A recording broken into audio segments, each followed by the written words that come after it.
ಬಳಿಯಲೆ ಬಂಗಾರ ಇರುವಾಗ ಅದನ್ನು ನೋಡದೆ ಅಲೆಯುತ್ತಾ ದಿನ ಬಳಲಿದೆ, ಕಣ್ಣೀಗ ತೆರೆಯಿತು.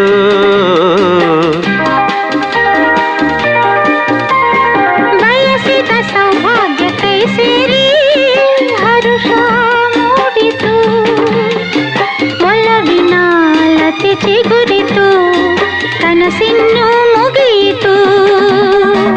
ಇನ್ನೆಂದು ನಿನ್ನನ್ನು ಚೆಲುವೆ ಬಿಡಲಾರೆನಾ.